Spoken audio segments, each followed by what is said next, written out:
1월 13일 오늘의 말씀은 누가복음 5장 12절에서 26절입니다. 예수께서 한 동네에 계실 때에 온몸에 나병 들린 사람이 있어 예수를 보고 엎드려 구하여 이르되 주여 원하시면 나를 깨끗하게 하실 수 있나이다 하니 예수께서 손을 내밀어 그에게 대시며 이르시되 내가 원하노니 깨끗함을 받으라 하신대 나병이 곧 떠나니라. 예수께서 그를 경고하시되 아무에게도 이르지 말고 가서 제사장에게 내 몸을 보이고 또 내가 깨끗하게 됨으로 인하여 모세가 명한 대로 예물을 드려 그들에게 입증하라 하셨더니 예수의 소문이 더욱 퍼지매 수많은 무리가 말씀도 듣고 자기 병도 고침을 받고자 하여 모여 오되 예수는 물러가사 한적한 곳에서 기도하시니라.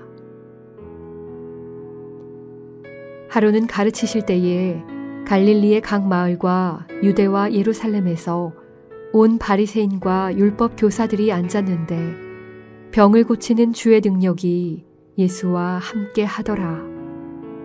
한 중풍병자를 사람들이 침상에 메고 와서 예수 앞에 들여놓고자 하였으나 무리 때문에 메고 들어갈 길을 얻지 못한지라.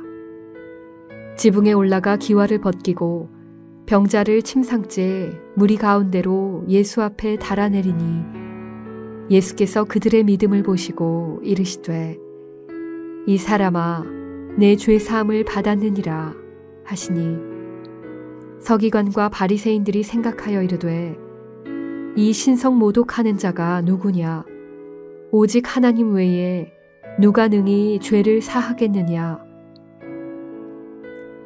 예수께서 그 생각을 아시고 대답하여 이르시되 너희 마음에 무슨 생각을 하느냐 내 죄 사함을 받았느니라 하는 말과 일어나 걸어가라 하는 말이 어느 것이 쉽겠느냐. 그러나 인자가 땅에서 죄를 사하는 권세가 있는 줄을 너희로 알게 하리라 하시고 중풍병자에게 말씀하시되 내가 네게 이르노니 일어나 내 침상을 가지고 집으로 가라 하시매 그 사람이 그들 앞에서 곧 일어나 그 누웠던 것을 가지고 하나님께 영광을 돌리며 자기 집으로 돌아가니 모든 사람이 놀라 하나님께 영광을 돌리며 심히 두려워하여 이르되 오늘 우리가 놀라운 일을 보았다 하니라.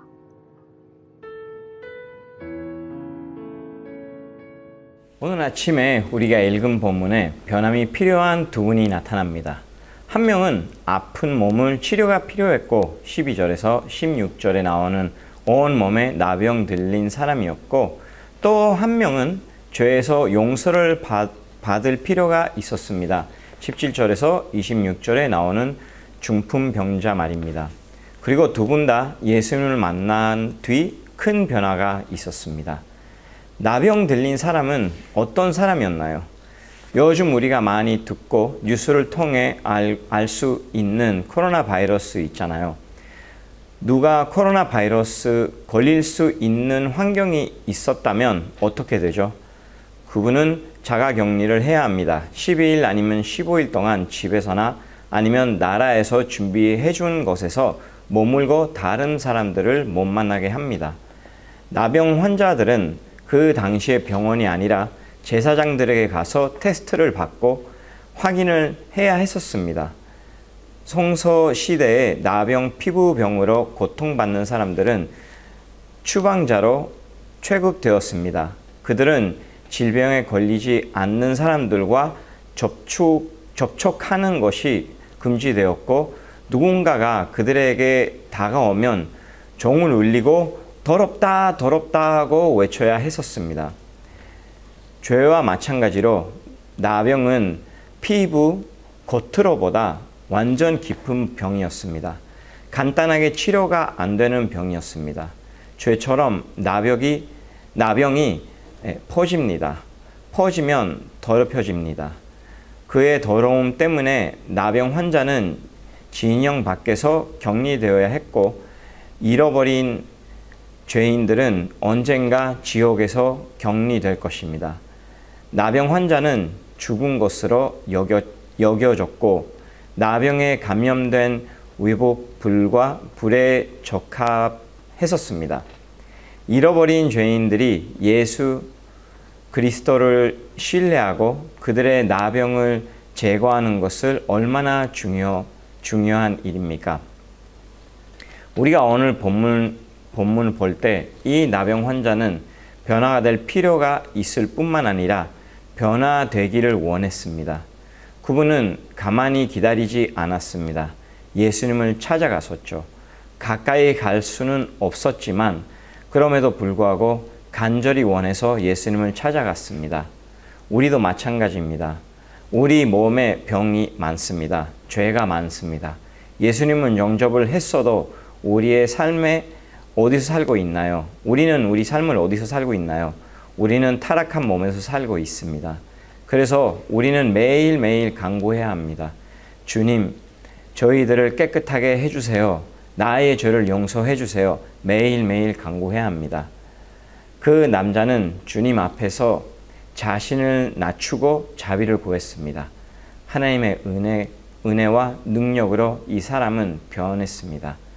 사실 예수님은 그 사람을 만졌기 때문에 자신이 더러워졌습니다. 나병 환자를 만지면 안 됐었습니다. 이것은 바로 예수님이 잃어버린 죄인들을 위해 하신 일의 아름다운 그림입니다.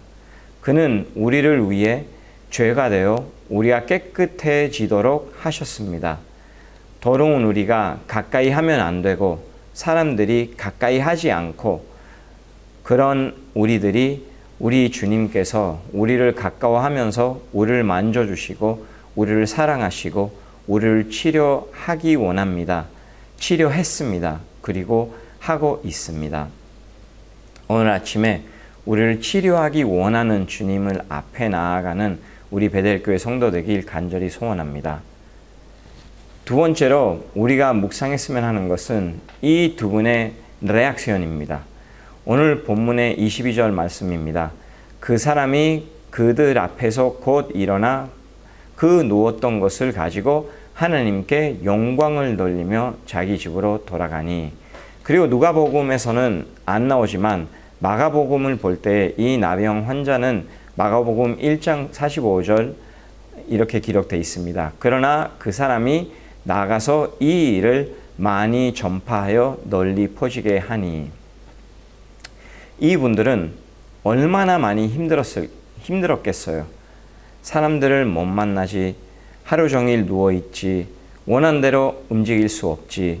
근데 그 병보다 죄 때문에 구원을 모르고 살면서 얼마나 괴롭고 힘들었겠어요. 예수님 없이 삶에 무슨 소망이 있겠어요? 무엇을 바라보면서 살 수 있을까요? 그런데 어느 날 주님을 만나게 됐습니다. 삶이 변했습니다. 병도 고쳐졌고 우리가 가지고 있었던 더 심각한 문제가 해결됐습니다.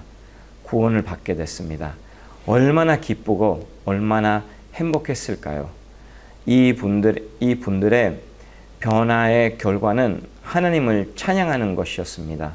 예수님의 능력을 다른 사람들에게 알리고 있었습니다.